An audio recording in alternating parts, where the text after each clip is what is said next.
Oke, selamat malam lagi dan selamat berjumpa lagi di Ngobrol Seru MMA. Dan untuk kali ini kita akan melakukan recap untuk UFC 257 bersama Theodorus Ginting. Dan ini dia, Theo juga sudah online. Jadi kita panggil saja. Dan tentu saja sebelum kita tanyain, mau tanya apa aja? Banyak banget kita terimanya. Halo. Halo, What's Teh. up? What's Gimana? up? Aduh, nontonnya nih gue lagi nonton lagi Tadi nih. keren banget UFC ya, gila ya. Wah, keren banget. Gue nonton dari prelim siang ini yang cewek. Oh iya, yang Ini ini kan? siapa? Pena. Juliana Pena. Gue nonton dari Juliana Pena. Ya, Terus gue nonton terus lagi ulang karena gue penasaran gue ngeliat si ini. Marcin siapa? Pragnio. Fragnio. Aku nggak nonton Fragnio, jujur. Aku agak nggak izin tadi. Aku nonton itu Mahmud Muradov sama Andrew Sanchez. Mulai dari situlah. Mahmud Sama Muradov itu yang tinggi ya? Yang tinggi. iya, yang middleweight yang Ya, tinggi, benar. ya, itu ngeri tuh. Ngeri. Sama aku nonton karena aku Ngeri. memang acara ngikutin. Sarukian, Arman Sarukian. Ya. Yang terakhir. Oh. Gitu. Itu yang Sarukian itu karena gue ngikutin karena gini, waktu gue bikin analisisnya si itu, Islam Makhachev, gue waktu ngeliat Makhachev, itu yang gue lihat banyak tuh lawan Sarukian. Nah, gue lihat itu orang nggak. Iya, yang pertama kali nge-take down Makhachev. Jadi gue bener-bener tertarik sama dia. Jadi gue agak ngikutin. Oh. Lawyer, selamat datang juga. Tadi dari salah satu yang paling pertama. Gitu. Iya di pedes banget di. Itu namanya Tino Rangsak di tadi di makanannya namanya. Tino Rangsak tuh. Tadi apaan? Lu makan apaan tadi? Enggak, temen gue ngirim gue Tino Rangsak. Pikirnya kenapa? Anyway, kita mau bahas mana dulu nih kita? Recapnya. Oke, let's go. Prelim gak usah dulu kali ya. Prelim gak usah dulu kali ya. Prelim nggak? Kalau mau kita main sama co-main aja. Kalau lu mau cepat. Oke, main card. Let's go. Enggak, maksudnya kita ngomongin Dan Hooker, Michael Chandler sama Dustin Poirier sama Conor McGregor. Tapi sebelumnya kita maju. Tadi kita udah ngomong mengenai yang orang yang kita harus perhatikan ini sekarang. Kalau gue bilang Armin Sarukian tadi kan ada. Terus habis itu Armin Sarukian tuh yang dari Romania ya? Arman benderanya merah. Sorry, ada Arman merahnya Sarukian. ada. Iya, di prelim dia. Oh.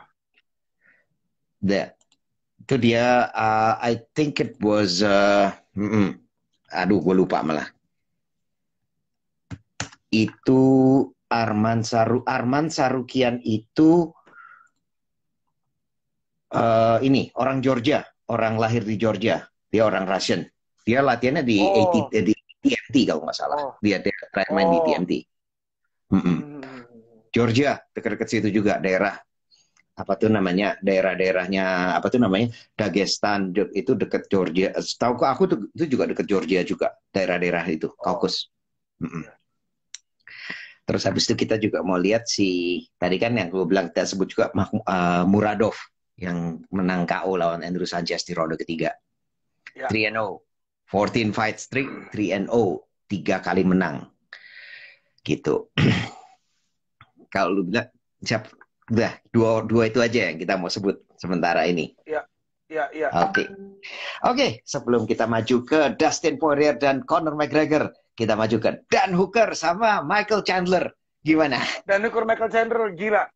Gue jujur ya. Jadi gue megang Hooker sebenarnya.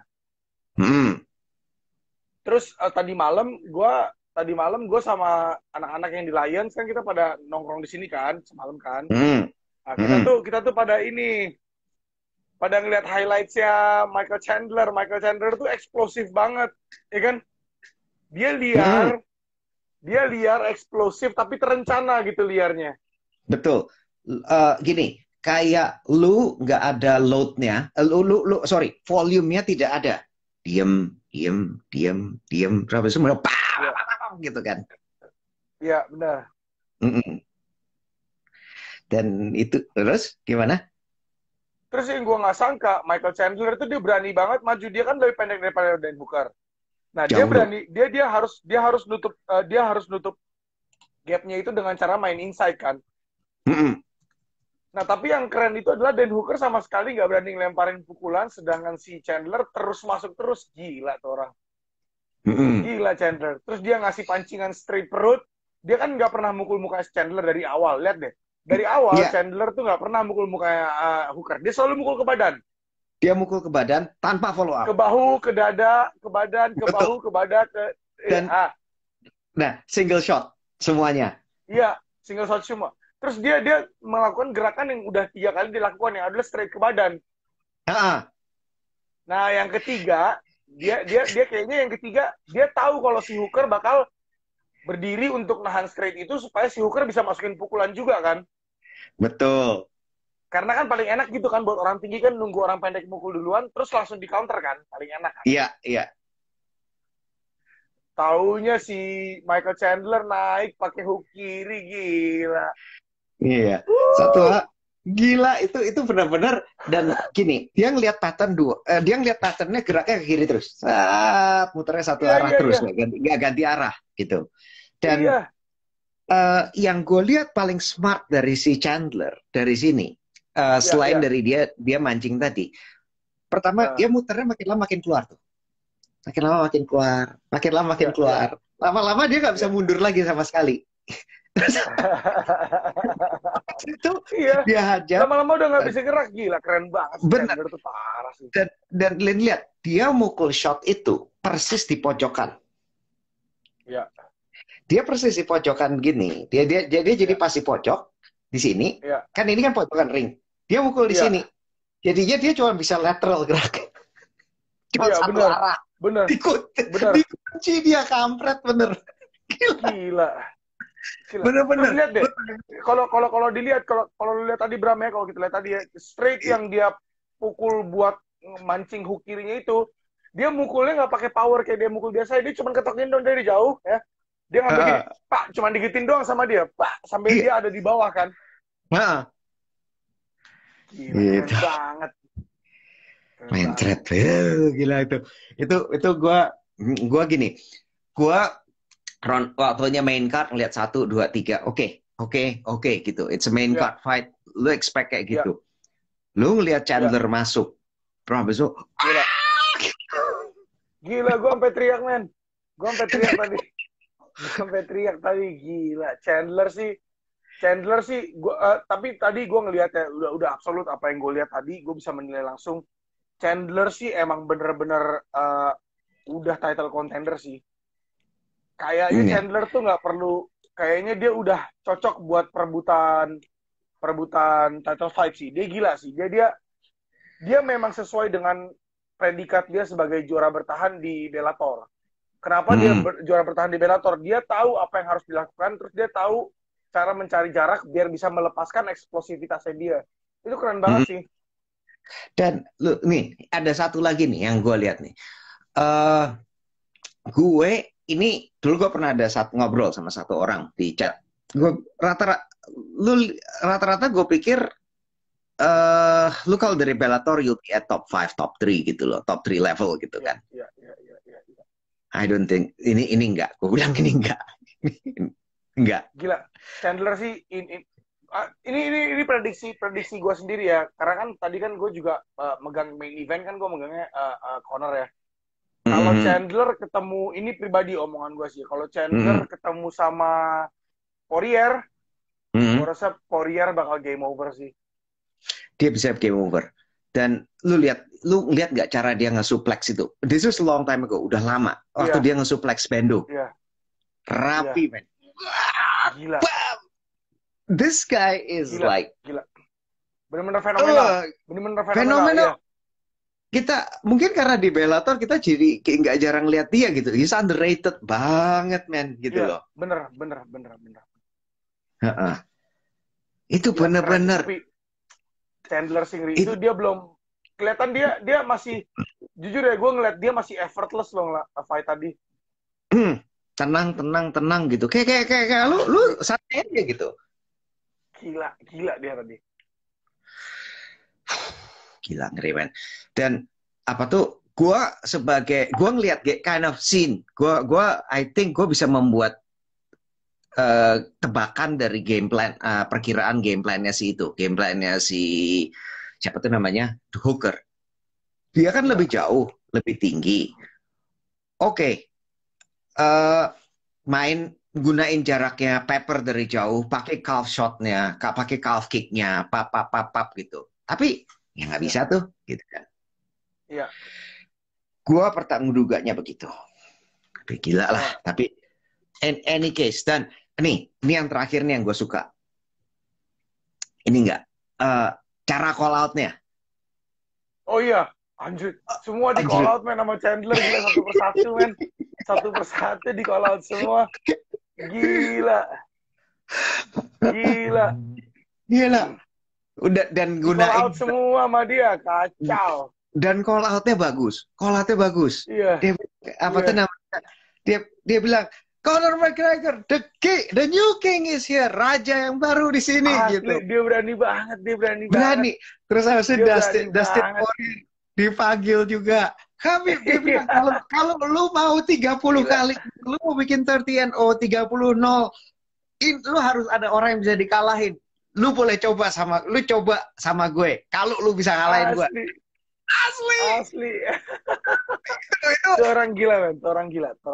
That was a good one. Gila, itu orang gila. Gue suka banget dengan Michael Chandler tadi. Setelah dia melakukan finish yang mengerikan, dia langsung call out semua orang. Itu sih classy banget sih. Banget. I'll make a confession to you. Tadi kan gue bilang gue kan nonton sebagian kan. Gue nonton habis itu. I actually almost missed the knockout.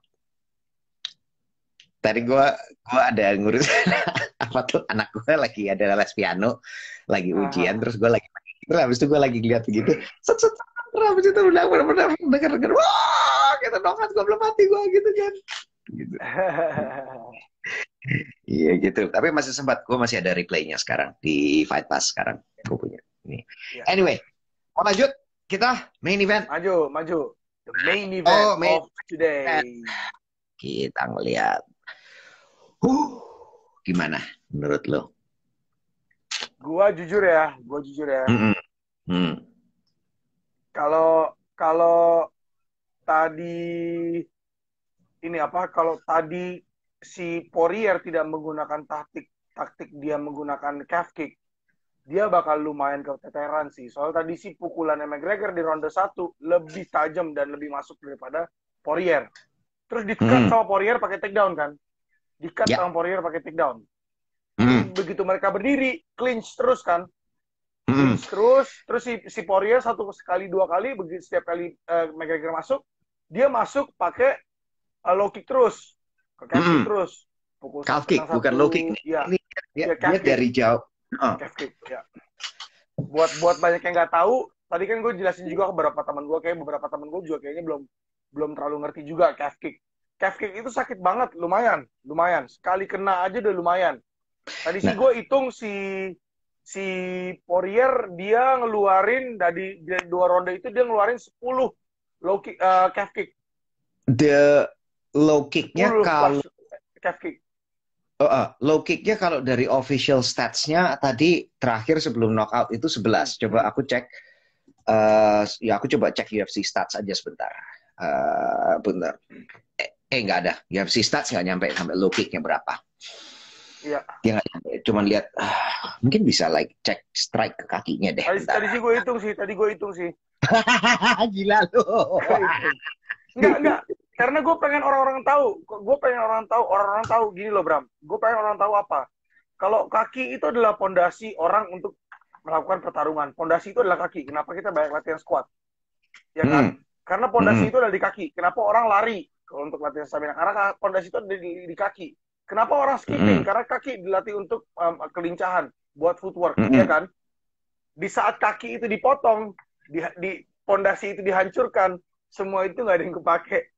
Nah, iya kan? Itu banyak orang nggak tahu. Setuju. Ada satu poin lagi. Lu lihat gak caranya Conor mukul? Kakinya planted. Kakinya planted. Iya. Iya, setelah beberapa ketendangan, kakinya udah nggak lincah lagi. Tadi kan keluar masuk kan? Enggak, bukannya gitu. Kuda-kuda dia itu kakinya planted. Cara dia mukul, yang suka begini nih. Yang lu tahu kan yang apa tuh namanya, dia kaki kiri gini, terus dia mukul sampai lebar gitu kan? Yang jauh banget gitu loh. Iya. Nah, itu berat badannya itu ada di kaki depannya dia. Kaki kanan depannya. Betul. Bener-bener dipatang di situ. Ditancap terus habis itu lu triple kick. Jeder. Iya, betul. Udah kenceng kagak bisa iniin lagi. Leg strikes ada total 14 di round 2 ternyata dari Fight Metric. Dari Fight Metric ada 14. Ada red kan ya. Red corner ada total 18 strikes total, tapi nggak by round. By round di round 2 alone. Di total itu 18 leg kicks. Iya.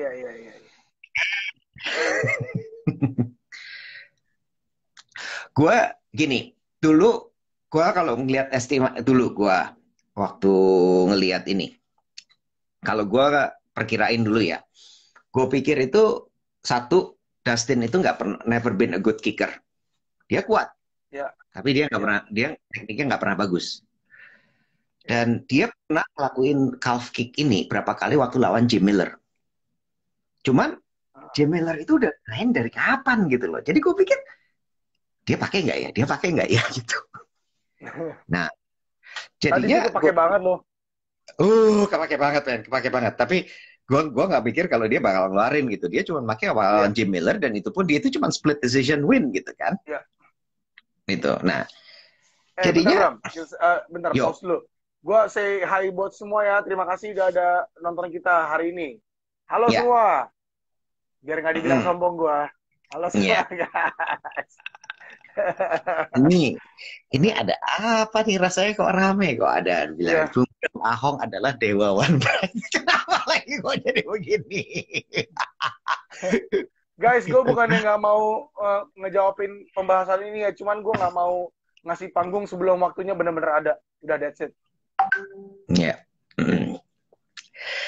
ya gitu aja. Nah, oke.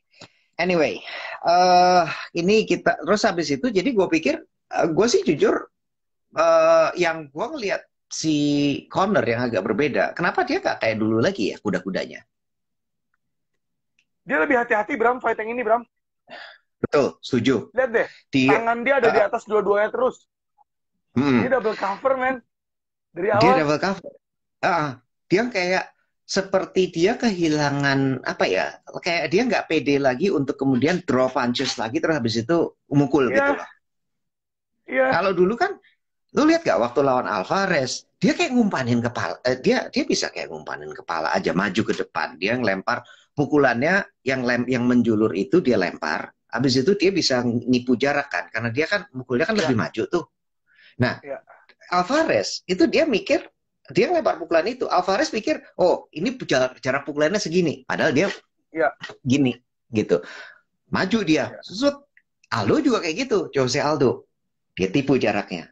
Maju setengah langkah ini kan, setengah langkah kependekan kan, kejauhan masuk bukannya.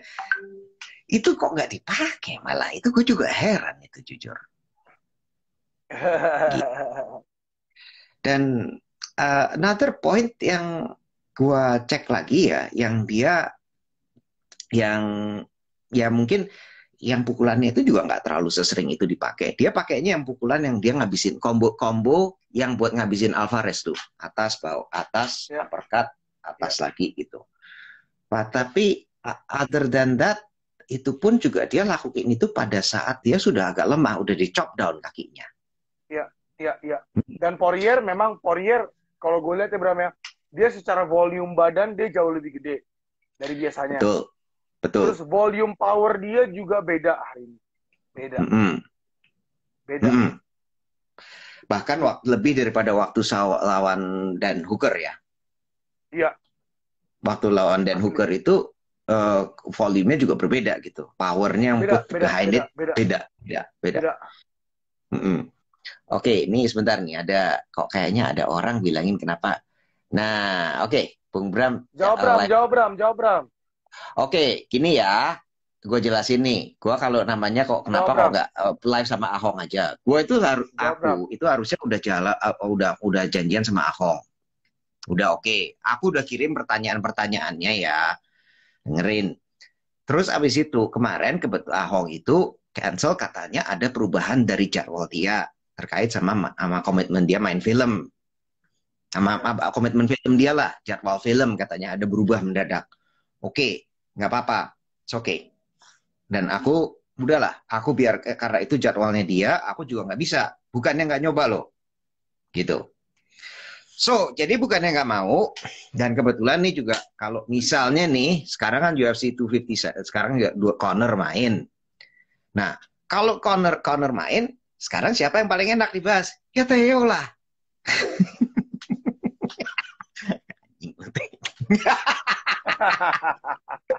Filternya tuh. Jadi jawabannya apa tuh? Sibuk ya Ahongnya ya. Soalnya Ahongnya sibuk. Ya nggak apa-apa. Kalau profesional dia di situ, ya oke. Gitu. Tapi bukannya aku nggak ngelakuin, aku nggak mau loh. Gitu. Oke, anyway, kita lanjut aja deh. Kita lanjut aja ke sininya. Iya. Next nih. Sekarang kita ngomongin tadi fight-nya ada perubahannya. Dustin Poirier juga kelihatan dia main smart banget gitu kan ya. Smart. Powernya lebih banyak. Dia mainnya smart, dan aku jujur kalau tadi aku bilang dia nggak pernah ngelakuin calf kick terlalu banyak sevolume itu. Udah lama terakhir main sama Jim Miller gitu aja. Jadi itu udah lama dan dia bisa bawa itu kembali. Nah, sekarang next-nya apa?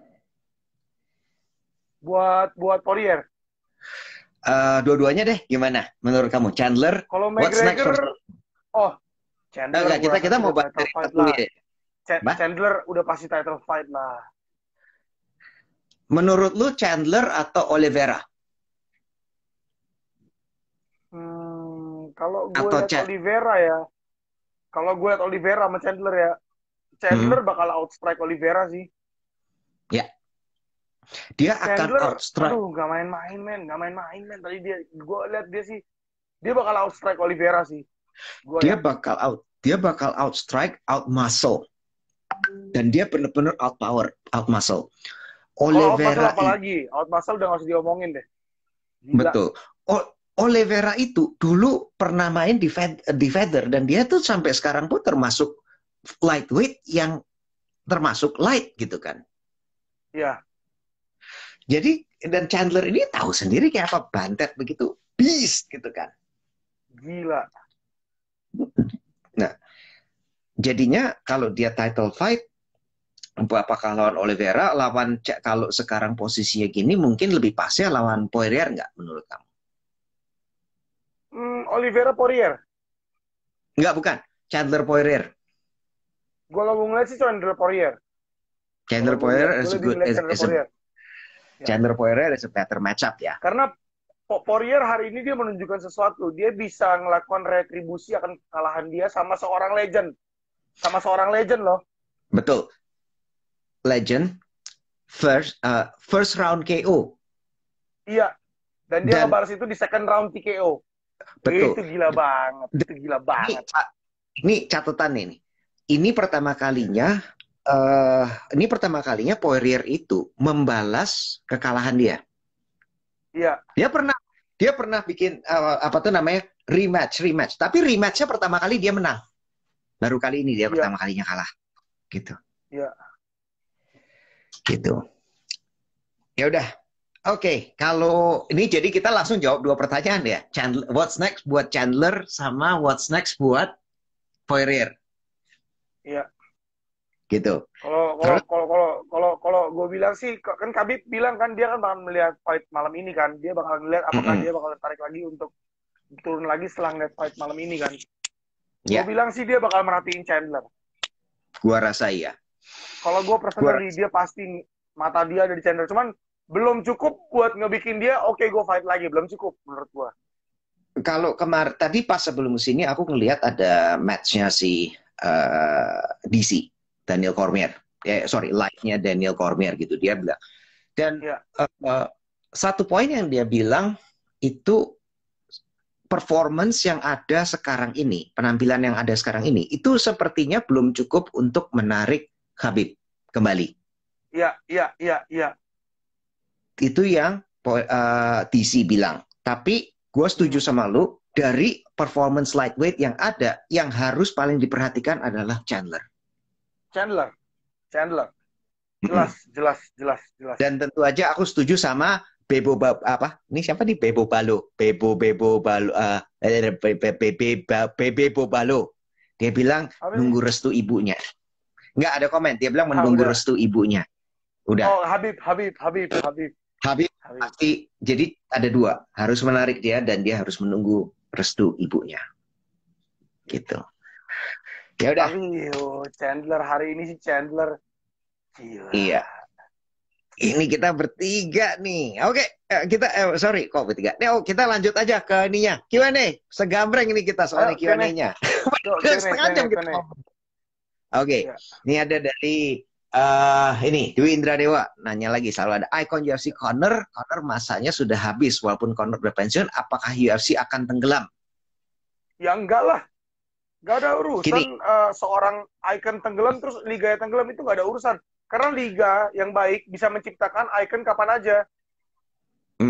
Aku setuju. Aku gini nih. Aku akan kasih angka sedikit nih. Sebelum ada Conor kan waktu itu kan diakuisisi UFC diakuisisi kan waktu itu nilainya kan 3 miliar dolar.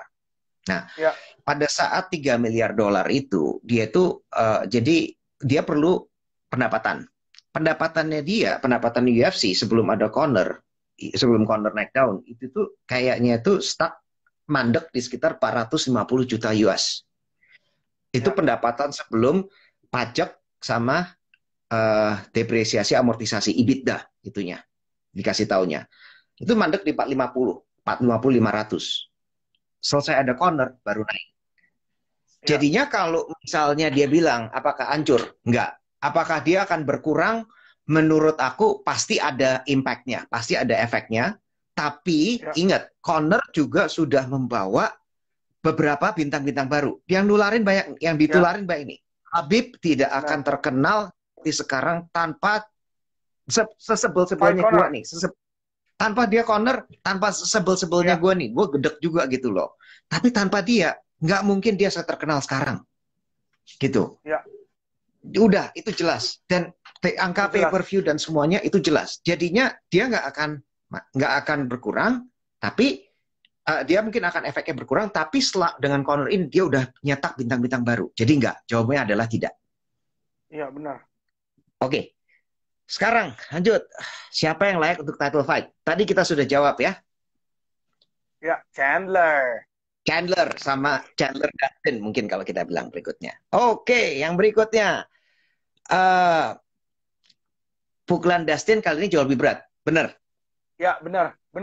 Setuju. Ini dari Valdo BX. Terus habis itu kita cek aja nih, banyak banget nih. Bahas Philly-Shell-nya Poirier. Apanya? Bukan Philly-Shell sih. Philly-Shell. It's not a Philly-Shell. Stonewall Guard-nya dia. Ya kan kayak gini. Emang dia pakai tadi? Kayaknya enggak deh. Enggak keluar. Enggak keluar. Sekali begini. Dia sekali begini doang. Tunggu. Dia kan tanganan depan. Jadi dia begini. Ya. Justru Philly-Shell yang paling bagus adalah McGregor. Kalau kita bandingin statistik, cara pakai Philly-Shell yang paling lebih bagus McGregor kalau kita lihat sebelum-sebelumnya ya. Bukan yang tadi ya, sebelumnya. Yuk, oke. Jadi nanti kalau mau bahas ininya aja, kita bahas sebentar nih itunya. Guard Poirier-nya tadi udah ditanya juga. Aku rasa itu sama Tapi Michael. 6 Maret ya, 6 Maret ini ya, Gilbert Burns ya. 6 Maret Gilbert Burns. Gila. Perhatikan. Pantengin Gilbert Burns. Bener. Gila. Pantengin. Bener itu pantengin itu Gilbert Burns. Kalau mau excited, yang mau di Walter itu dia. Pantengin. Bener. Gitu. Asli. Oke. Nah ini ada yang nanya juga. Sorry, aku tadi nggak lihat namanya. Dari Master nih lihat komen-komennya hari ini, gue suka. Udah terjadi perperangan antara kawan-kawan kita, udah terlihat siapa yang benar-benar fans MMA sekarang. Udah pinter-pinter loh komennya. Iya. Miocic udah gitu keluar semua. Fighter, iya men, gila. Gokil. Gila. Keren, pada keren-keren lo kalian lo. Gila. Nanya Umar nggak apa tuh Gilbert Burns, Umar Nurmagomedov ditanyain semuanya gila. Iya, keren loh. Keren. Gila men. Apa tuh? Ini tahu nggak? Apakah saat ini Tony dan Conor ada pada saat fase yang sama? Menurut gua ya tadi sih Conor kayaknya kalau dibilang stage fever juga enggak. Cuman emang kita nggak bisa meremehkan Poirier juga. Poirier sih ada di level yang berbeda tadi. Gua rasa gua nggak bisa nyalahin bilang Conor McGregor fasenya habis. Tapi Poirier tadi ada di level yang berbeda. Serius, lihat deh tadi cara mainnya Poirier. Aku jujur aku bilang Conor maju, Poirier jauh lebih maju. Jauh lebih Jawabnya maju. Itu ya tadi yang kita terus lain tapi yang kalau membuat kita berpikir jadi nggak imbang adalah hampir semua orang bener-bener mengunggulkan McGregor, termasuk gua. Gue juga nggak menyangka Poirier tuh ada di titik tadi. Tadi sih gila loh titiknya Poirier sih, gue kaget sih. Nah, yang kalau Tony aku ngelihat gini nih, dia sepertinya abis yang gontok-gontokan kemarin, dia nggak seagresif itu waktu ngelawan Oliveira. Jadi mungkin itu agak ada sedikit beda. Nah, terutama kalau Tony itu emang Tony secara, tapi lu setuju nggak sama gue? Secara mentality Tony emang udah berbeda. Sejak digebukin sama Geji. Iya. Sejak dia kalah hancur lebur itu dia udah beda banget. Setuju. Dia lebih, Tony tuh kayak cuman jadi ragdoll doang setiap fight, cuman jadi sansak. Jadi, nah ini jadinya kalau dibilangin pada fase yang berbeda, jawabnya adalah enggak. Kalau itu aku mungkin nggak setuju. Kalau Tony kayaknya sudah dengan semua pukulan yang masuk itu, dia kayaknya sudah ada masuk. Kalau Conor masih ada, cuman mungkin karena inactivity dan tidak aktif. Stin yang kerjanya yang berkembangnya lebih jauh dan dia punya game plan jauh lebih baik untuk kali ini. Kalau aku jawabnya begitu. Oke, lanjut. Ini aja aku. Nanbars.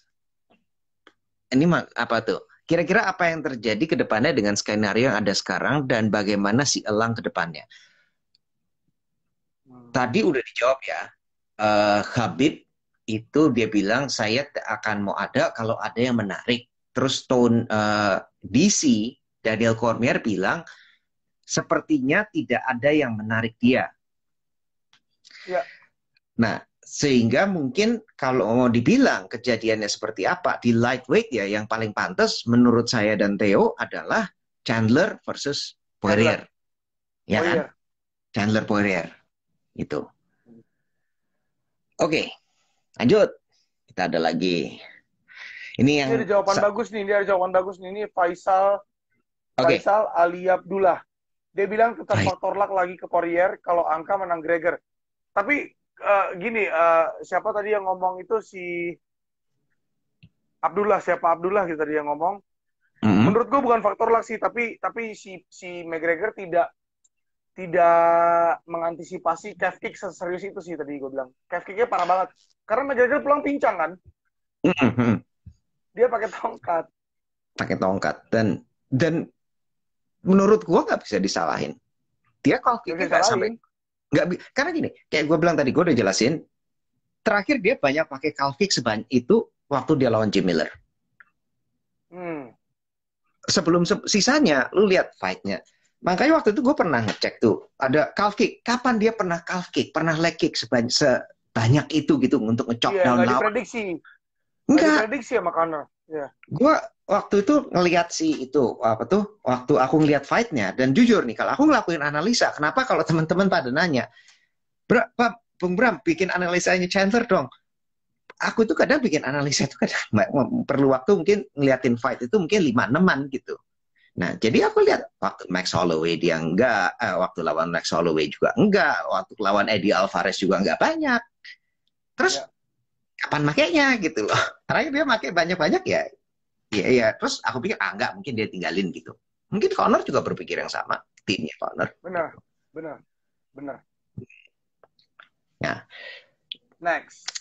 next kita tanya. Oke. Trilogi Conor Dustin kira-kira bakal dikasih Papa dan Dana langsung nggak? Kalau gue jadi Dana White ya, gue bakal ngasih Conor McGregor satu fight dulu buat ngeboosting balik fame-nya dia. Karena performance tadi, kalau gue sebagai investor ya, gue sebagai orang yang mengeluarkan uang buat event, misalnya let's say, itu harga Conor McGregor sama fame-nya turun loh malam ini. Ya. Harus dikasih. Dia nggak punya bargaining price yang kuat, yang ngebikin dia ada di harga semahal tadi. Misalnya tadi dia dibayar berapa X, misalnya dibayar X. Dengan hasil tadi dia nggak akan bisa lagi ada di X. Dia harus ada bargaining power lagi buat bisa ada di X.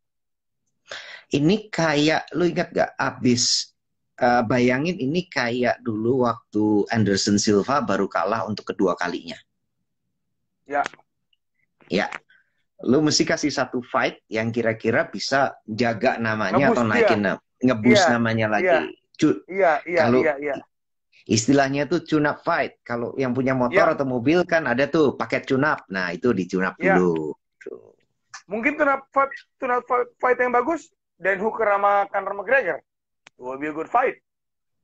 Yes. Cuman aku rasa bisa, dan ini it will be an interesting fight. Tapi kalau sampai Conor kalah, Hooker udah pusing sih. Atau another one yang dia bisa kalau mau yang lebih light, Conor lawan Oliveira. Atau lawan Tony. Nggak light cuy. Oliveira nggak light man. Nggak light, tapi bener dia nggak light. Kalau mau lawan Tony, tapi Tony. Yes, bener sih. Jadi lu sign off. Siapapun yang menang masih bisa dipakai. Sorry nih, aku sorry, katanya mungkin terlalu kasar ya, masih bisa dipakai gitu ya. Atau Gaethje? Enggak, Gaethje udah nomor 1 men. Justru ini kita dari tadi kita ngomongin Gaethje sama sekali, dia nomor 1 men. Iya. sorry lupa gua shit. My bad. Nah, dia yang ranking nomor 1 itu di sininya. Jadi kalau kita bilang lawan Dustin, mungkin kita lagi excited, mungkin bisa Chandler Gaethje juga is actually good one. Tapi tanpa mengurangi rasa hormat, ini semua yang kita gua sama Bram prediksi itu tetap bakal McGregor tetap bakal legend. Tapi kita ngomongin masalah fight-nya nih. Ya.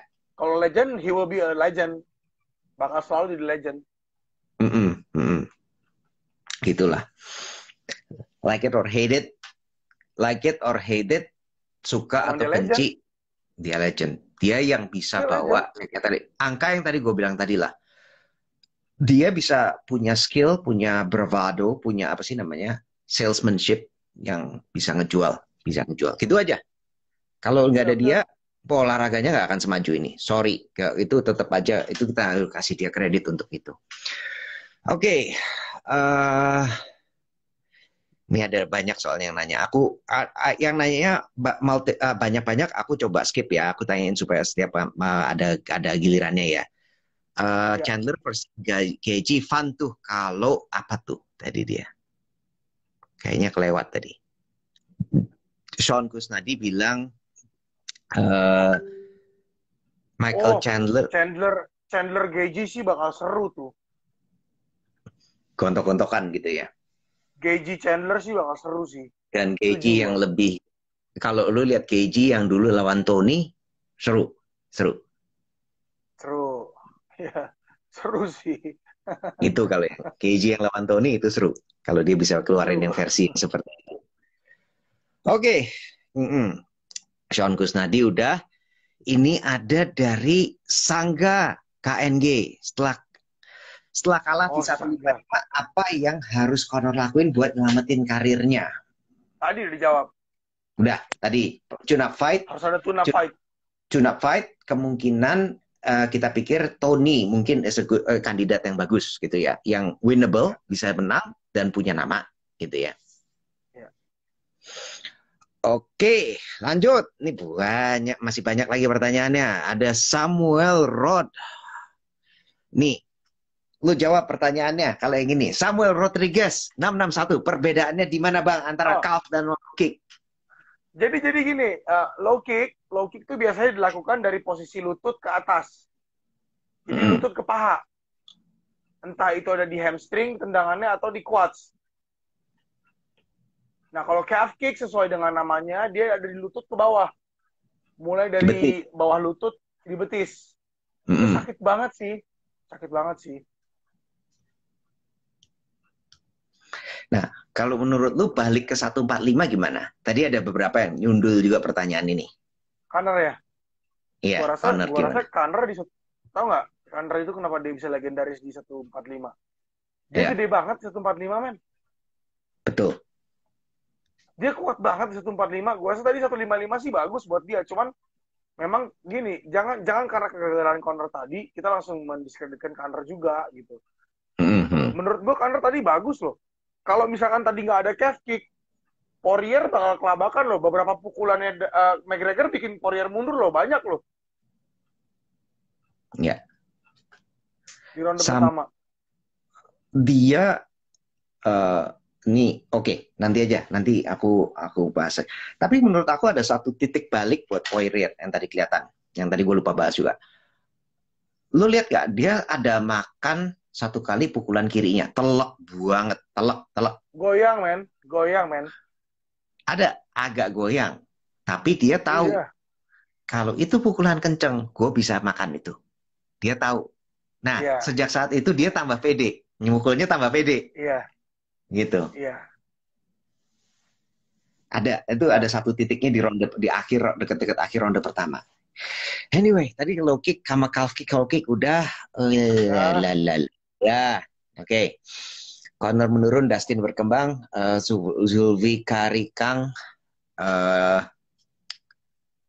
udah dijawab. Conor nggak menurun. Conor nggak menurun. Dustinnya dua-duanya berkembang. Dustin lebih berkembang. Iya. Dustin lebih berkembang malam ini. Betul, gitu. Jadi don't count him out, gitunya. Oke. Jadinya, nah, McGregor Pacquiao kan sempat nyentuh. Jadi kemana tuh? Oh ya? Sempat dia ngomong. Gue denger Pacquiao malah ini ketemu sama Garcia. Enggak, dia mau menggoda ide lawan Pacquiao McGregor. Tapi kalau habis kalah ini mah udah nggak ada lah. Bye-bye. Gue boleh jujur gak? Iya. Kalau terjadi gue Pacquiao sih. Pacquiao gila, men. Gila. Udah. McGregor boleh tinggi gede, tapi kalau ngomong fight sama Pacquiao, inget Pacquiao lawan Mayweather gak? Pacquiao Mayweather lah, ingat. Gila, itu pukulan berapa banyak yang dilepas sama Pacquiao. Betul.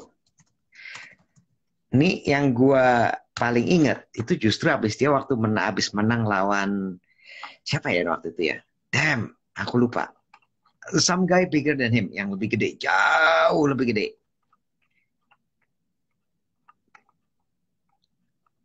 Apa? Yang ini juara Olimpiade, Enggak, pokoknya dia nggak bisa pakai, yang sampai nggak bisa jabatan tangan. Bukan Juan Manuel Marquez. Aduh, gue lupa namanya. Broner ini ya. Timothy Bradley ya, waktu itu ya. Atau Brandon Rios ya. Ada pokoknya. Dia pokoknya gini. Brandon Rios. lawan Pacquiao sih abis loh kemarin. Benar. Nggak, tapi gini, dia bilang, dia nggak mau jabat tangan. Kenapa? Tangannya sakit mukulin. Itu itu volumenya kayak begitu tuh. Volume dan powernya Pacquiao. Pacquiao tuh ngeri. Iya. Nih. Oh, lawan Margarito ya? Margarito. Antonio Margarito. Antonio Margarito sih kan. Antonio Margarito tapi kan dia kuat banget. Lu tau gak Antonio Margarito susah banget ikat. Iya. Itu yang sampai dia nggak bisa habis ya. Oke. Iya, dia mukanya susah banget. Oke. Nah ini prediksi. Kalau nih prediksi. Chandler Poirier. Chandler. Kalau ngelihat tadi Chandler. Halo, Chandler. Gua nggak kepikiran gimana Chandler itu bisa ditekan Fire Holloway. Tapi gini aja. Gua akan jujur. Gua baru ngelihat Chandler sampai aku belum pernah ngelihat detail Chandler. Aku cuma tahu dia eksplosif, habis, dan dia punya power, dia punya timing. Tapi aku belum lihat detailnya. Jadi kalau aku cuma gini aja sekarang, aku akan pilih Chandler. Tetap. Chandler. Oke, lanjut. Tadi ada Julian Nosel udah. Dari Brothers,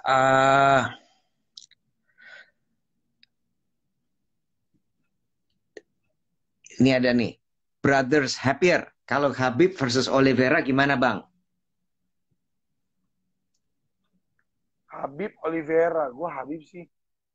Gini, aku juga akan pilih Khabib. Kenapa? Wrestlingnya Khabib itu akan membuat orang itu nggak bisa bikin cari kesempatan untuk ngelakuin submission. Iya. Satu itu. Benar. Dan kedua, Khabib itu dulu main di welter. Jadi dia range-nya adalah welter ke light. Dia lightweight yang gede. Ya. Oliveira di lain sisi, dia mainnya di feather ke Nah, gaya bermainnya Khabib itu akan lebih efektif kalau lawan orang dia pakai powernya banyak. Nah, kalau dia pakai powernya banyak, dia bakal nggak akan dia bisa efektif bermain, mencegah lawannya untuk ngelakuin even submission dari bawah gitu. Ya. Jadi posisinya jelek terus. Karena pressure-nya itu kan. Top pressure-nya it's just gila gitu. Jadi dia nggak akan ada chance. Itu yang kita bilang kalau si Khabib itu sama lawan orang lain tuh kayak dia ragdoll. Orangnya kan ragdoll itu kan kayak seakan-akan lawan itu boneka. Dilempar kemanapun, dikontrol kemanapun, nggak bergerak. Itu yang ngeri. Ya kan? Betul. Nah, ini Abid nih nanya nih. Kalau Chandler gak dapat title, kira-kira lawan siapa? Kalau gue jujur ya, Bit ya. Kalau gue jujur. Kalau gue sih, kalau nggak Poirier, ya Gaethje. That's it. Tapi gue lebih ngeliat Gaethje daripada Poirier. Terus habis itu kalaupun dia mau nge-build up juga gini sih. Kalau misalnya Oliveira udah dipatok jadi contender gitu kan. Dia palingan Justin sama Oliveira, terus habis itu Dustin sama si Gaethje, Dustin sama Chandler untuk jadi the next one, winnernya. Mungkin begitu setupnya. Iya. Bisa sih. Ini kan bisa udah dipantek terus ya udah gitu. Tapi siapa sangka sih itunya si Chandler bisa gitu. Gila sih. Itu orang gila sih itu. Gila. Iga Mulyono, play matchmaking. Play matchmaking. Tadi kita sudah agak lama kita bahas ini ya, matchmaking 155 tadi antara Conor, Dustin, Justin, terus habis itu Chandler sama Oliveira sama Hooker. Kita udah sempat ngomong tadi. Oke. Siapa lagi? Prediksi kalau sekarang lightweight sabuknya masih dipegang Khabib ya? Khabib bukan dari pensiunnya? Masih dipegang Khabib. Jadinya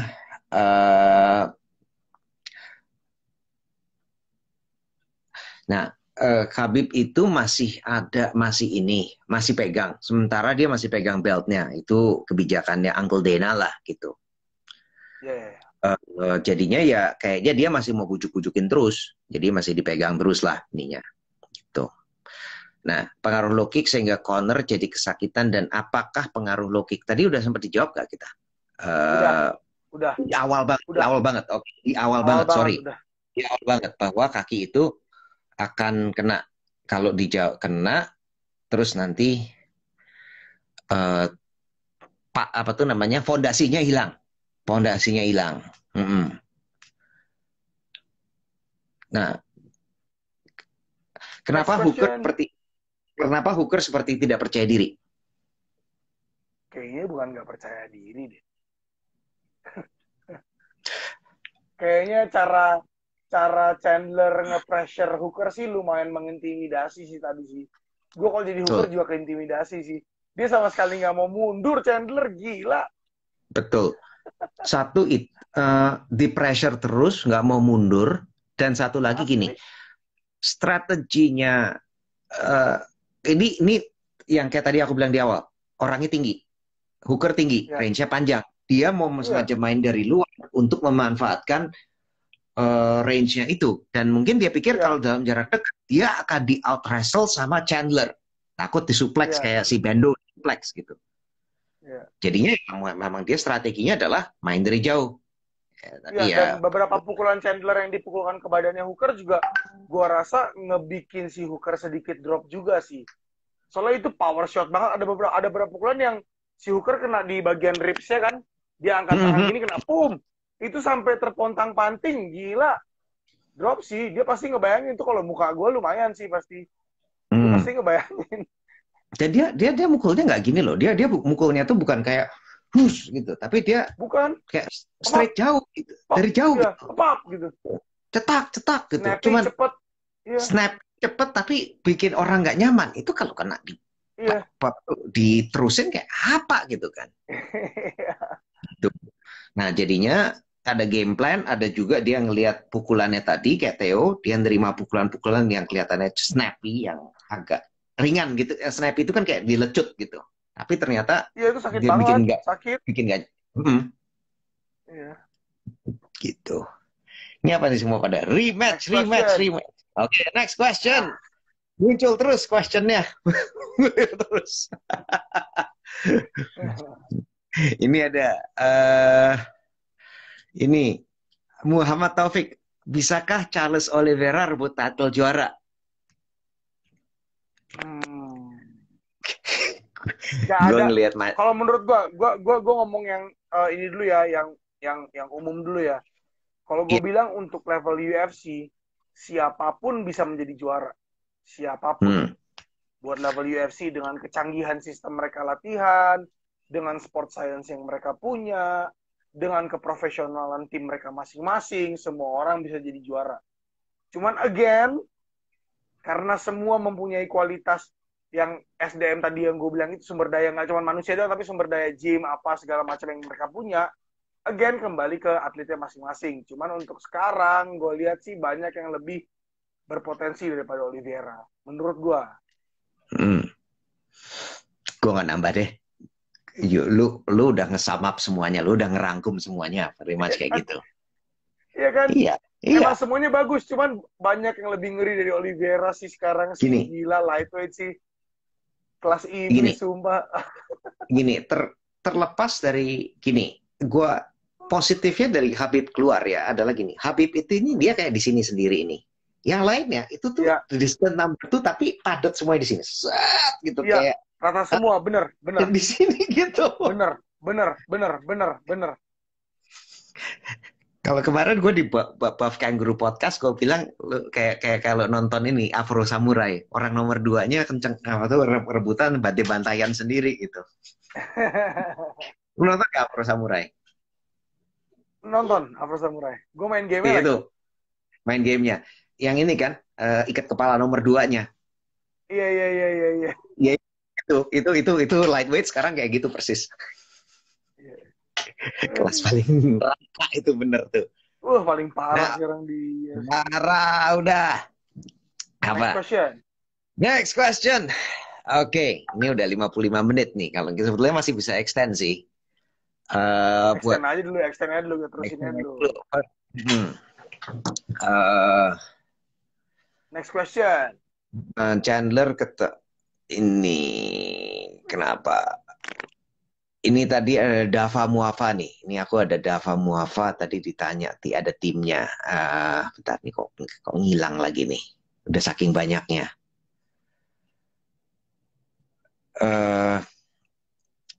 Ini deh kita break sedikit aja. Dava Muafa, tempat Umar Nurmagomedov. Umar ya, gue pengen ngebahas sedikit tentang Umar sih. Umar gila sih. Kalau kita ngelihat, kalau kita selama ini ngeliat Khabib ya punya stamina yang gokil ya. Menurut gue Umar stamina lebih ngeri. Kenapa? Pada saat berdiri dia banyak nendang. Nah, nendang itu menghabiskan stamina gila-gilaan. Dengan dia nendang banyak, dia masih bisa ngelakuin pressure takedown yang gila-gilaan juga. Itu luar biasa sih. Itu wah gila, itu out of this world sih. Dan lu lihat gini, kalau Khabib itu masuk gini, yang gue suka dari Umar itu gini. Khabib itu suka kakinya agak flat. Dia agak flat footed. Ya. Iya. Dia diam gitu kan. Kalau Umar sih lincah banget loh. Lincah banget. Satu. Tadi 2 stamina lu bilang. 3, lu lihat nggak tendangan dia? Tendangan dia di awal 2. Kenceng banget. Lu pernah ngestan orang, lu tahu nggak sih gimana susahnya ngestan orang yang 15-3, lu bisa stun pakai tendangan dari kaki depan. Asli. Itu that is something. Gila.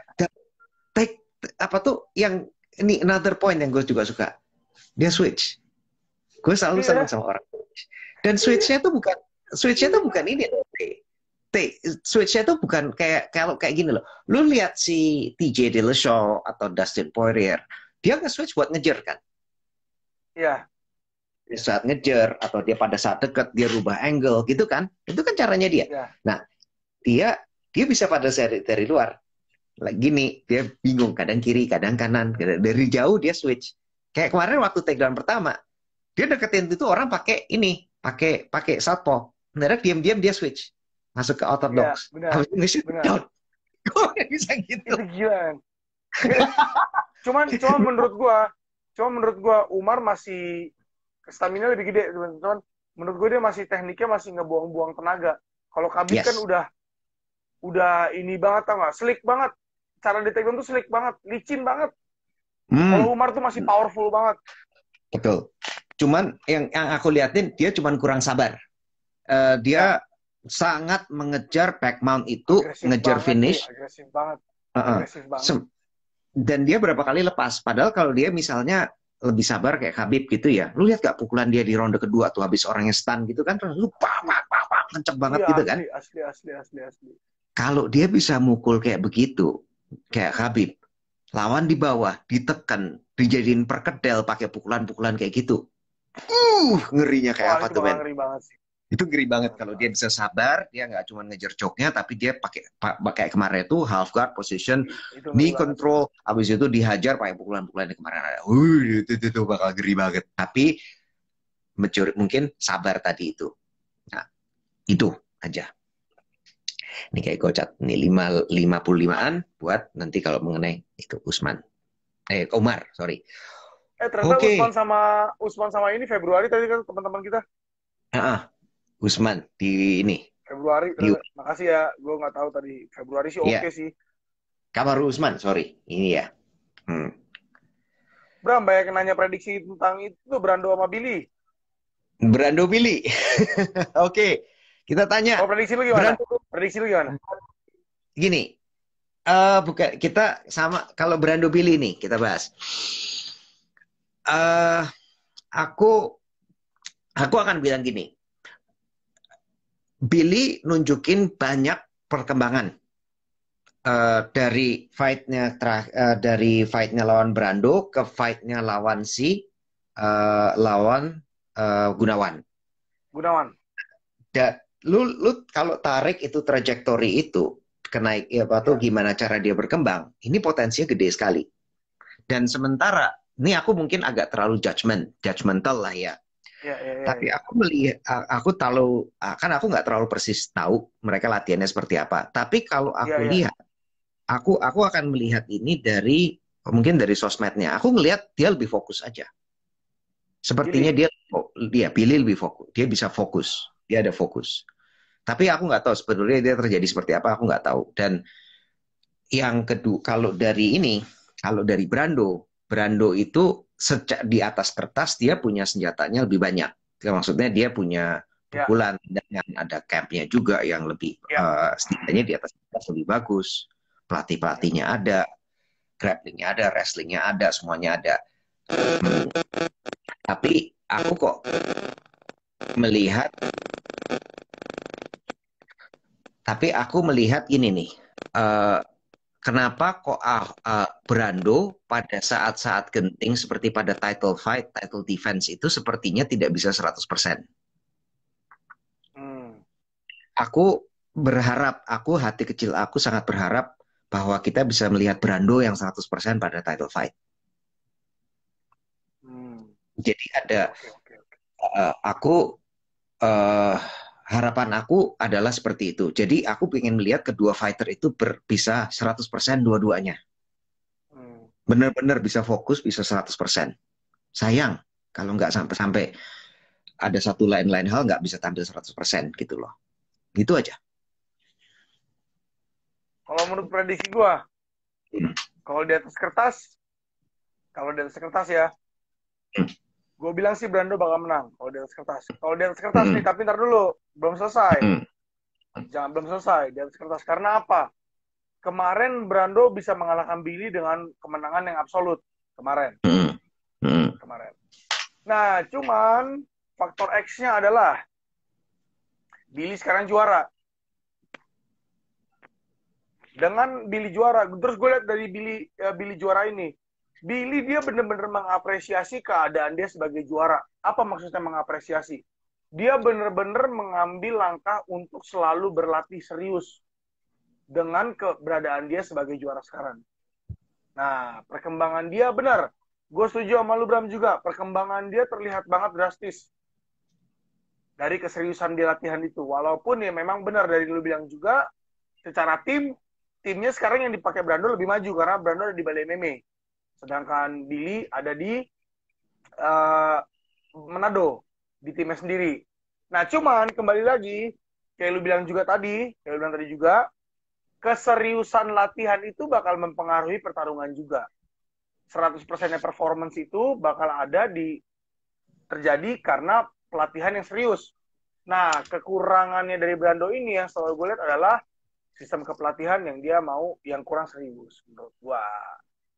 Karena dimanapun kita berada, kalau kita tidak serius itu juga latihan, susah juga Bram. Lu mau latihan di Tiger Muay Thai pun juga, kalau lu latihannya juga bolong-bolong, susah juga.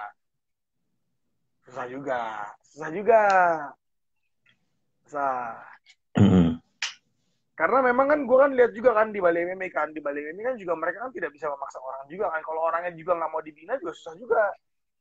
Gitu. Oke, sip. Kita sudah. Chandler ketemu aman. Ini ada Buff Combat nanya, prediksi Chandler ketemu Gaethje. Wow, pertanyaannya keren banget.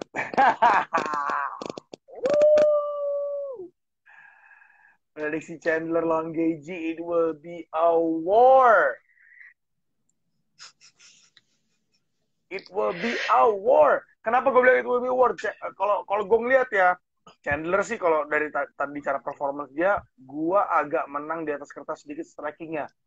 Dan ini bakal striking, mereka bakal pukul-pukulan. Gue lihat sih mereka bakal pukul-pukulan karena dua-duanya bisa wrestling kan. Mereka nggak mau tarik gas di awal dengan wrestling terus sisa ronde belakangnya bakal hancur-hancuran. Ini bakal pukul-pukulan dan Gaethje nggak akan berhenti dipukulin. Maksud gue dia nggak akan berhenti dengan kena pukulan banyak, dia nggak akan berhenti. Kita lihat Chandler kuat nggak mukulin Gaethje. Gaethje, ini kita ngomong Gaethje yang dulu ya, yang version 1 ya. Dan version 2 pun sebetulnya bisa strategi sama, cuman lebih pintar nih hindarnya. Iya, benar. Cuman dia Gaethje can take a hit. betul. Nah, bedanya adalah gini, dia nge-pressure orang tapi pakai pukulan. Di overwhelm sama pukulan tendangan. Bener. Nah, pukulan tendangan di overwhelm, pokoknya bikin lu kelelep gitu sama pukulan tendangan. Ya. Nah, jadinya kalau Chandler keras lagi. Low kick keras, main Gaethje, gila. Gitu. Jadinya ya gitu bakal war, bakal seru nih. Apa prediksi lu, Bram? Prediksi lu siapa? Gua kalau ngelihat kalau volume yang kemarin, gua masih mungkin akan lebih pilih Justin. Gua. Oh, Gaethje. Gua masih pilih Gaethje. KO decision kah, habis ronde kah, apa gimana menurut lo? Gua akan lebih pilih decision mungkin. Tapi ada satu decision Justin Gaethje. Gua lebih pilih. Tapi Chandler. It's gonna be a five round. Gitu. Itu bakal war, man. Gila. Gitu. Bakal war. Itu bakal exciting banget itu. Oke, lanjut. Kita mau lanjut overtime berapa lama nih? 15 menit, 20 menit? Terserah. Lanjut aja terus sampai habis, Bram. Nggak akan habis nih, Mak. Umar Nurmagomedov udah. Tadi udah ditanyain, udah. Ini ada nanya. Oke, ini mungkin might be a good one. Nate Diaz versus McGregor 3. Sebagai ini yang kali, sebagai tune-up fight. Menurut gua ini boleh ini nggak, boleh ngomong pendapat jujur nggak nih? Kalau gue ini tanpa lihat prediksi statistik ini gue ngomongnya. Ya. Nih Diaz McGregor 3 sih gue bilang bukan tune-up yang baik sih buat McGregor. Itu malah bakal jadi boosting yang bagus buat Nate Diaz. Menurut gue. Ya. Oke.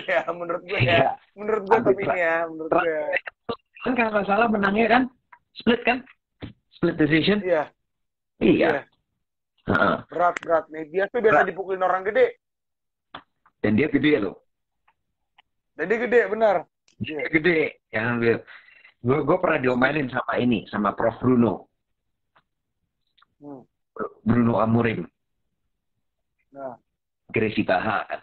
Dia bilang, lu tahu nggak itu Nate Diaz itu segede apa? Ya segini, dia bilang begitu sama gue. The Diaz Brothers itu tinggi. Jangan kamu jangan anggap gila.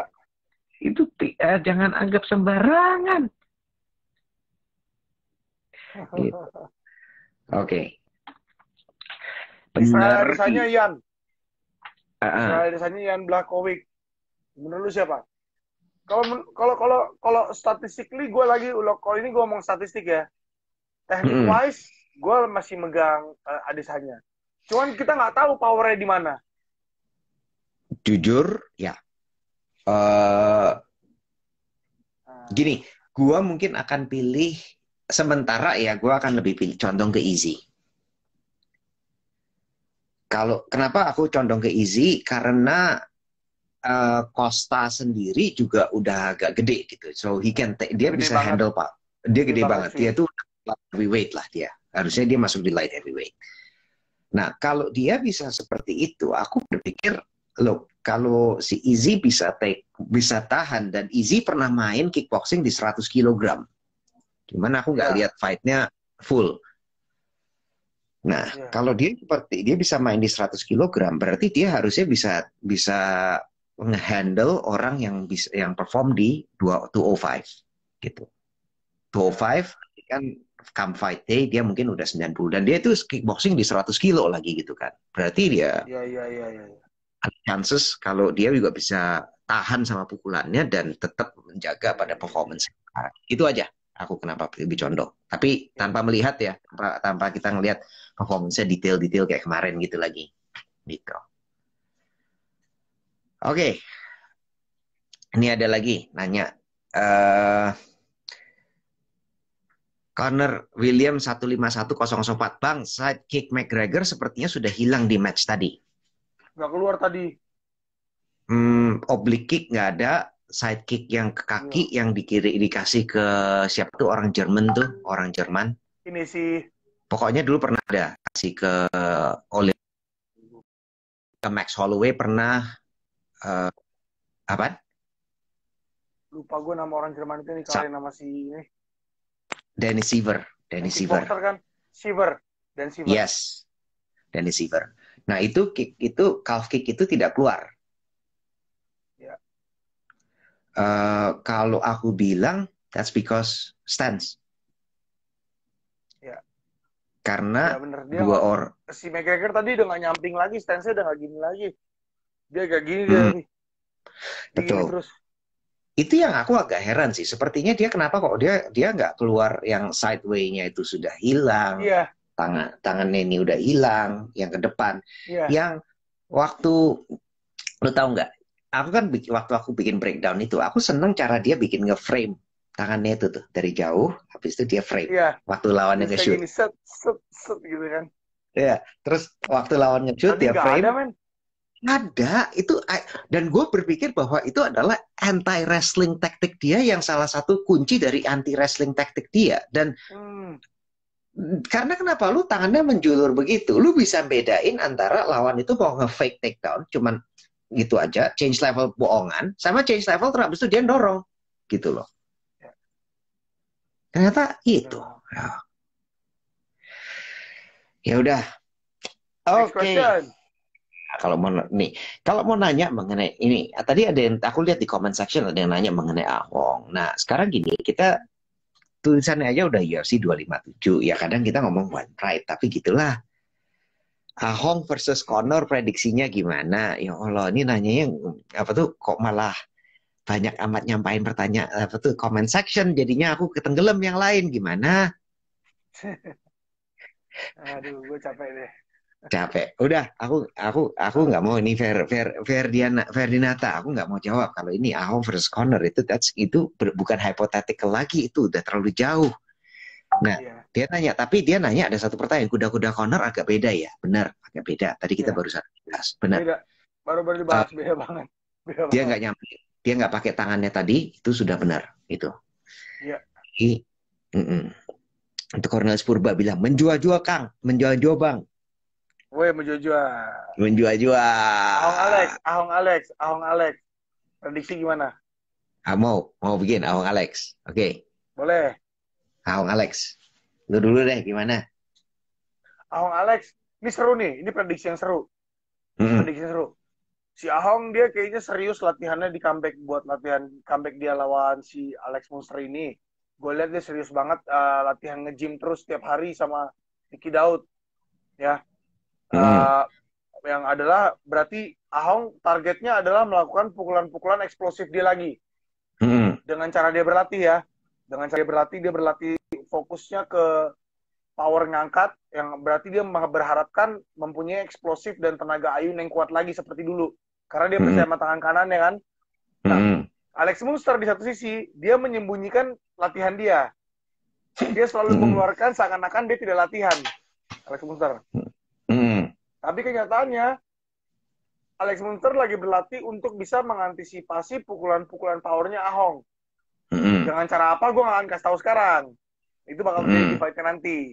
Tapi yang pasti untuk bisa mengantisipasi pukulan orang yang tingginya di bawah kita, dia kuat dan dia ada di tinggi di bawah kita. Kita harus main outbox. Kita harus keluar masuk dengan pukulan panjang atau low kick. Menurut gua. Nanti jadi kayak Chandler sama Hooker nggak? Enggak. Nanti bakal jadi sama kayak, bisa jadi. Kalau jadi kayak Hooker sama Chandler, Ahong menang berarti. Tapi kalau kita mau ngomong sisi berikutnya, Monster yang menang, cara Monster menang, itu bakal seperti Adesanya lawan Paul Costa. Itu match up paling bagus. Jadi kalau mau ditarik perbandingannya, bisa jadi kayak Chandler sama Hooker, bisa juga kayak Costa sama Adesanya. Gitu. Prediksi seperti itu. Adil ya, gue tidak menjelekkan siapa-siapa ya. Adil.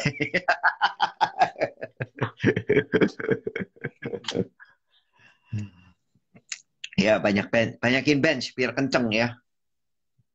Ya. Dia banyakin Terus sudah, kencang gitu. Jangan mulai. Terus. Oke.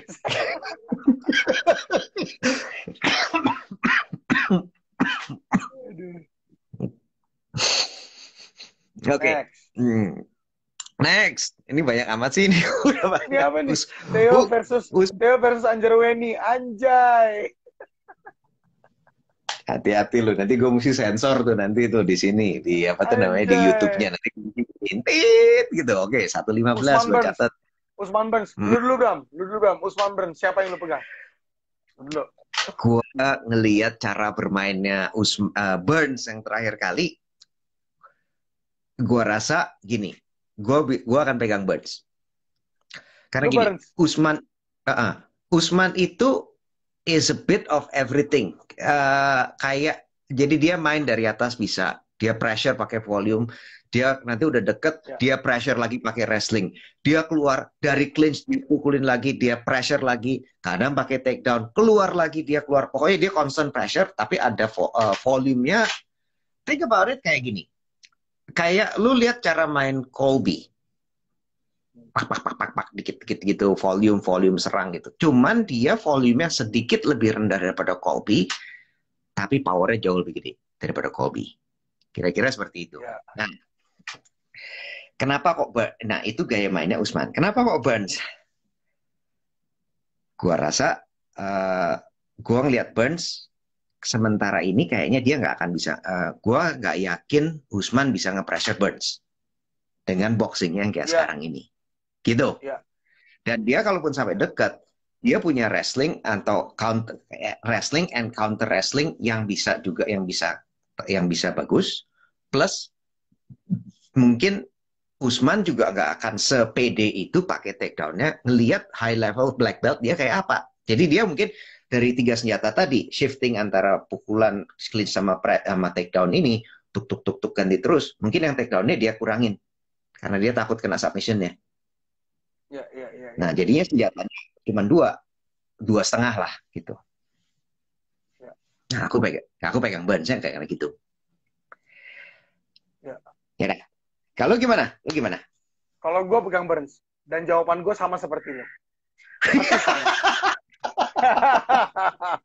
Gue pegang Burns kan. Gila, gue pikir lu pegang Usman, Bram. Sumpah. Enggak. Gue Burns, gila Burns sih Burns sih. Gue rasa ya itu tadi takedown-nya, submission game-nya akan negate game plan-nya satu, terus habis itu dari atas bagusan si Burns, gitu. Bener, setuju gue. Gitu. Kampret lu kenapa?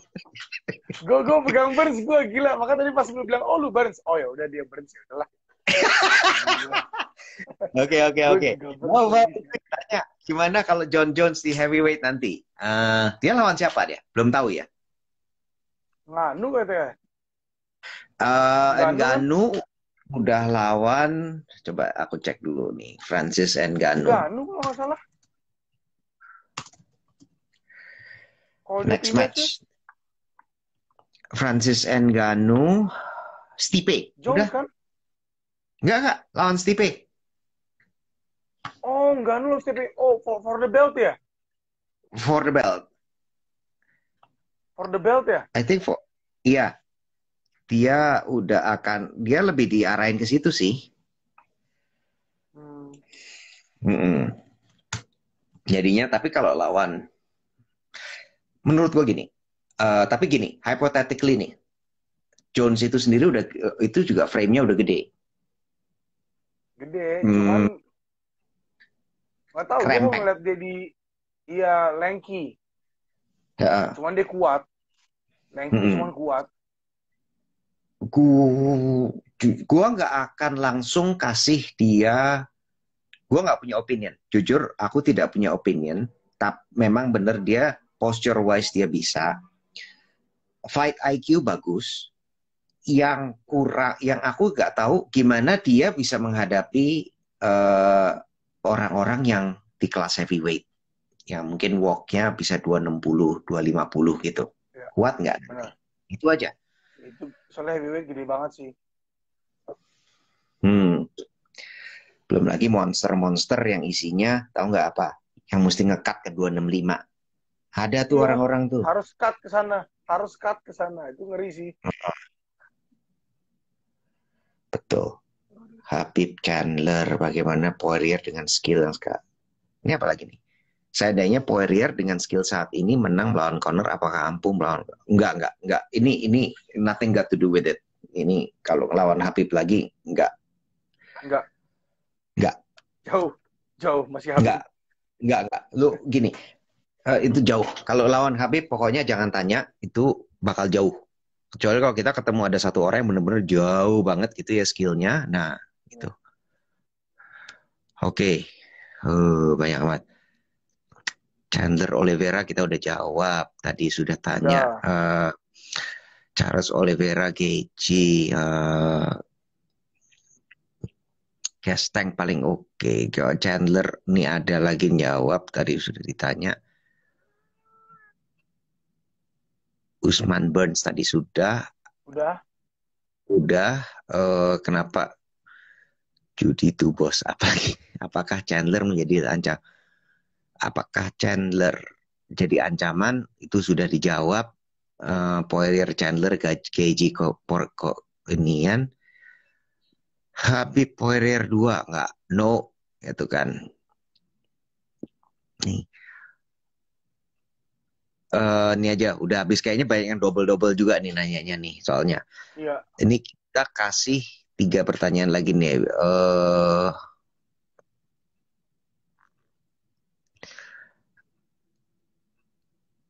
Atlet Jambi nanya, apakah Chandler benar-benar akan jadi ancaman kelas nyata di light heavyweight? Iya. Ya, jawabnya iya. 100% ya. 100%. 100%, 100% itu. Mana lagi nih nanya? TN Harisman, pertanyaan gue sekalinya dijawab, cuma dijawab enggak jauh. Maksudnya apa? Gue nggak lihat pertanyaannya soalnya. Adesanya versus apa tidak? Enggak, jelas enggak. Ngannou versus Stipe. Habib yang nanya. Tadi Ngannou Stipe, gue megang Stipe sih. Megang Stipe ya? Tetap aja kan? Dia udah pernah, dan kalau menurut gue Ngannou belum kelihatan banyak berubah juga sih itunya. Ya. Same old gitu. Sementara Stipe lebih berkembang Stipe banyak. Dia bisa lebih nahan. Lebih bisa nahan dia. Betul. Adesanya Yan tadi kita juga udah jawab. Udah tadi. Oke. Yang tadi nanya mungkin ini ya. Ferguson versus Conor tadi kita udah sempat sentuh juga ya. Sebagai tune-up Conor. Udah. Siapapun yang menang, yang kalah kayak in a way udah bukan jadi draw lagi, kita tahu. Tapi itu dua orang yang nothing to lose sudahan.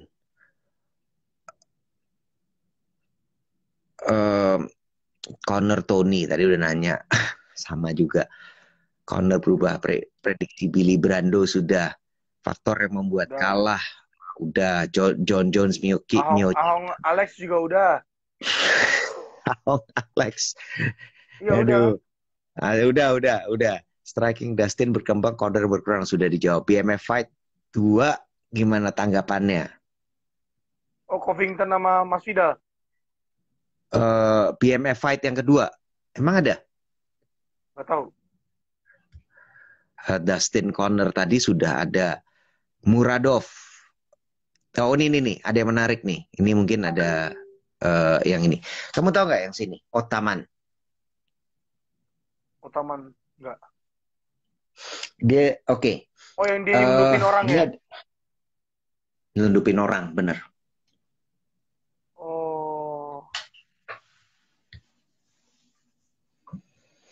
Kalau yang dia nyelundupin orang ginilah. Aku mungkin agak pribadi lah kalau ini, agak personal kalau untuk ini. Nah, jadi gini, lu masukin COVID itu bukan main-main.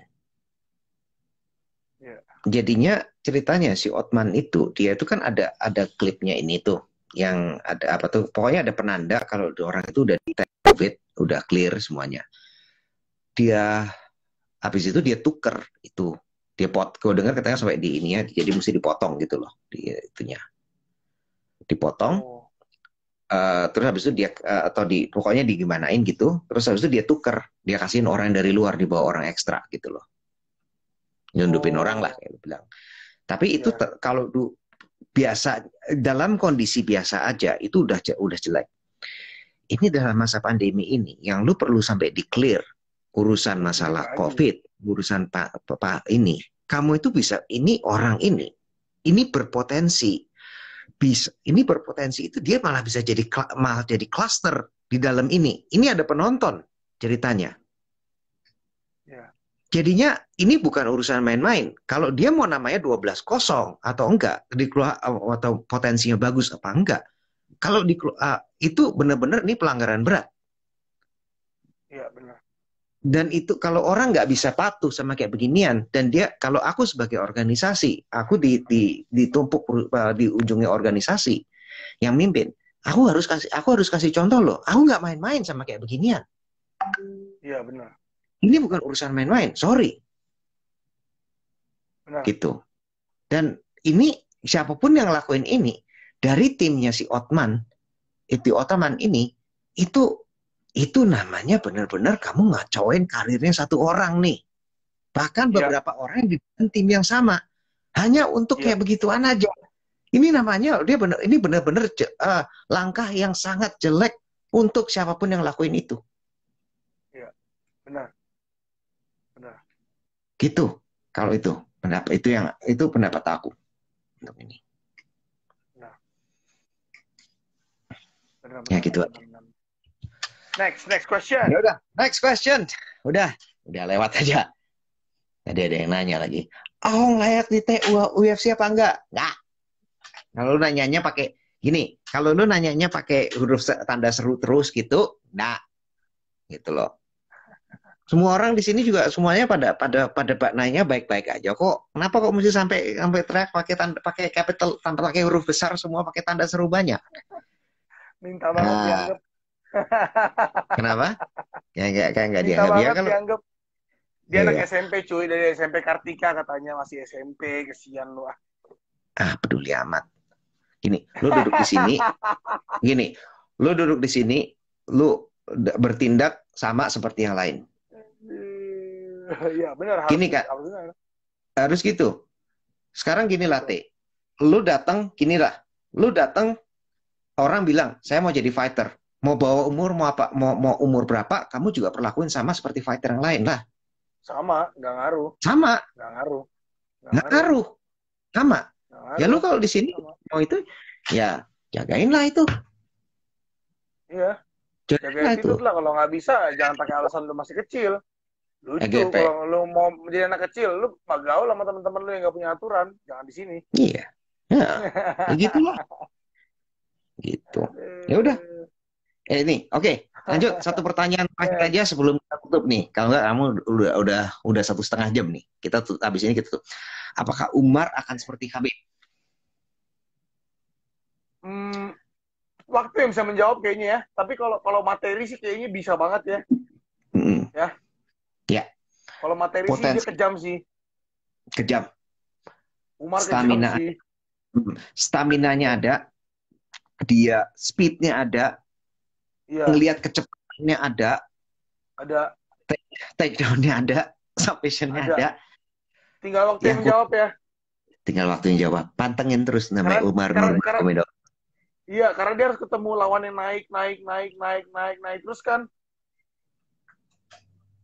Iya. Nanti begitu kalau semua bisa dibantai dengan dia dengan gampang, ya berarti jawabannya jelas kan. Betul. Gitu. Ya udah.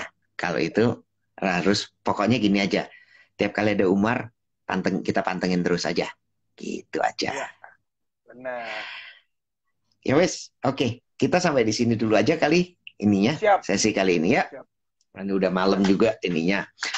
Buat teman-teman semua yang udah ngikutin dari tadi, terima kasih semuanya untuk udah ngikutin kita semua di sesi ngobrol seru MMA buat recap UFC 257 kali ini. Dan tentu aja saya dan Theodorus Ginting, tentu saja saya Bung Bram dan Saya Bung Bram dan Theodor, kita pamitan dulu dan sampai jumpa lagi pada episode yang berikutnya. Dan tentu saja kita tutup dengan salam us.